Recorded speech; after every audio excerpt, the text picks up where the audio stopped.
Terence Crawford defeats Hank Lundy via 5th round TKO. The story of this fight was very straightforward actually, and it goes like this. Terence Crawford came out in the first round in an orthodox stance. We know that he switch hits. And Hank Lundy was able to outbox him for the duration of the first round.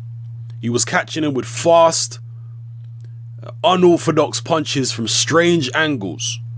And as I say, Crawford was caught quite a bit with fairly clean shots.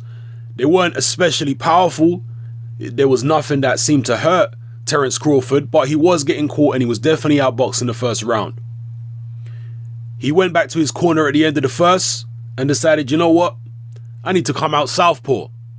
So he came out southpaw and pretty much dominated the rest of the fight. Lundy did have little spots here and there where he had success, but for the most part, as soon as Crawford turned southpaw, he had the fight under control. And obviously he had to be a little bit more defensively astute than he was in that first round. And he was patient. He bided his time. He waited for Lundy to make mistakes and start lunging, which Lundy did.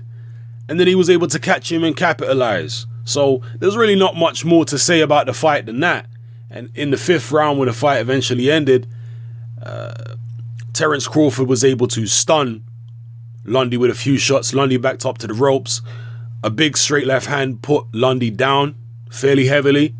He got back up. To me, looking at Lundy's face and looking at his reaction to the referee's questions, it looked like he wasn't really very keen on continuing, but the referee allowed it to continue anyway, but only for a few seconds. Terence Crawford came in, rained down punches on Lundy's head, and the ref jumped in shortly after that. So onwards and upwards for Terence Crawford. We'd all like to see him fight Victor Postal. We'd all like to see a fight between him and Adrian Broner. In fact, many of us would like to see him move up and see what he can do against the guys at 147 pounds, even though he's only just arrived at 140 pounds. He looks so much bigger than Hank Lundy in there. And there's a picture circulating with Terence Crawford and Floyd Mayweather. And in that picture, Crawford looks quite a bit bigger than Mayweather. So he's a big guy, Crawford. You can imagine that he will be able to move up at least another weight division. He's got the height and the frame and all that.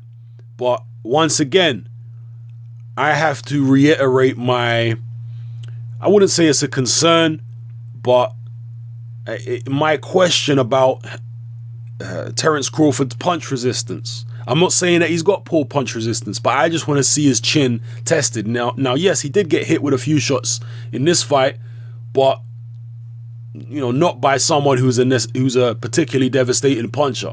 Okay, I would like to see him get cracked because Terence Crawford gets hit. He's not as elusive as a Mayweather. He is, when he decides to start sticking to his boxing, fairly elusive, but he's no Mayweather. He's going to get cracked.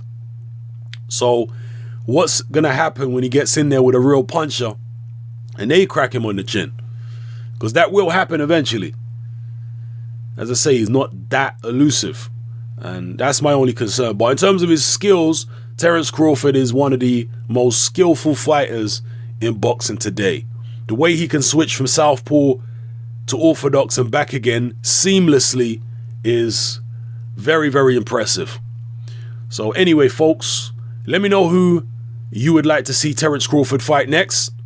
Who would be your ideal matchups? Let me know what you felt about this performance against Hank Lundy. Hank Lundy, who is a tough fighter.